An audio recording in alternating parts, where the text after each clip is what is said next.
Freemasonry. You've probably heard the name, right? But, it's so much more than all this secret society talk. At its very heart, it's a system, a philosophical blueprint, really, for building a better human being, one moral lesson at a time.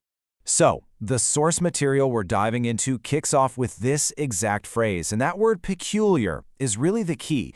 It tells you right away that we're not just looking at some social club. No, this is a structured, unique system designed specifically for self-improvement. So what is it that makes this system so peculiar? Let's break down this whole structured journey of self-improvement that lies at the core of the Masonic tradition and see what it's really all about. Okay, let's forget all the conspiracies for a minute. What we're talking about here is a really personal journey. It uses ancient rituals and some incredibly powerful symbolism to guide a person from a state of ignorance, which they call darkness, to one of moral and intellectual enlightenment, or light. The entire philosophy is really built on this one core belief, that there are universal moral laws that govern the cosmos, kind of like a natural order to the universe. So the whole Masonic framework is designed to help you understand and align yourself with that order through your own personal growth. So where does a journey like this even begin? Well, for a new Freemason, they're called an initiate, it all starts with this really powerful and deeply symbolic act inside the lodge. Now, this spot is anything but random. Think about it like an architect for a second. The northeast corner is traditionally where the very first foundation stone of a massive cathedral or temple is laid. The symbolism here is immediate, and it's incredibly potent. And right there, boom, that sets up the central theme. The work that's about to be done is construction. But it's not a physical building with stone and mortar, it's the construction of a solid, dependable moral life, starting with that very first foundational stone. And here is a really important distinction. This isn't something that's just done to you. The fraternity might provide the blueprints and the tools, but the responsibility to actually build that superstructure of character, that rests entirely on you, the individual. It's your life's project.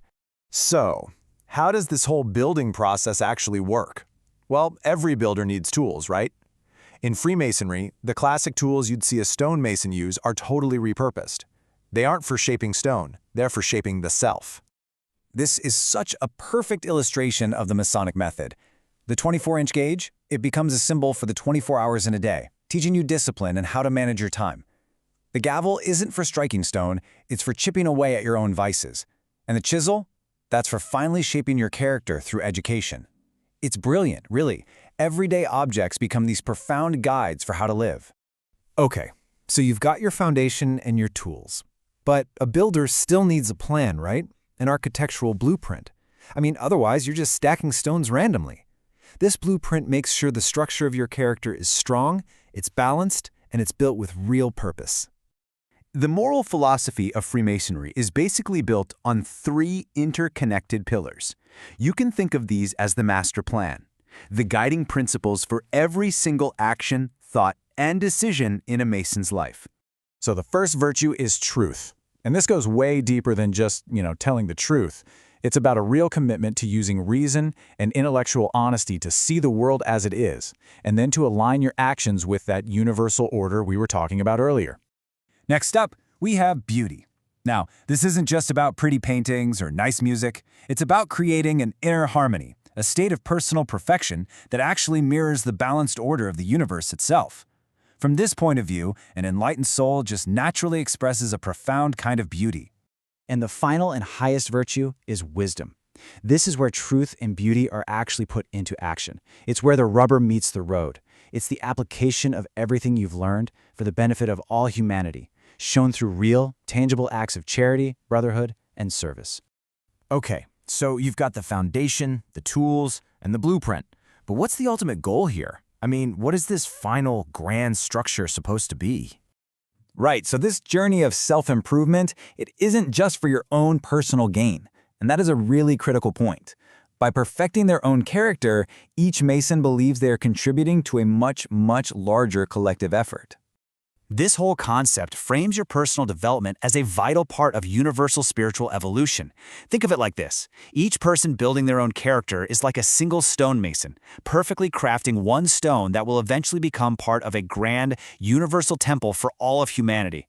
In this journey, it's organized into 3 symbolic stages, or what they call degrees.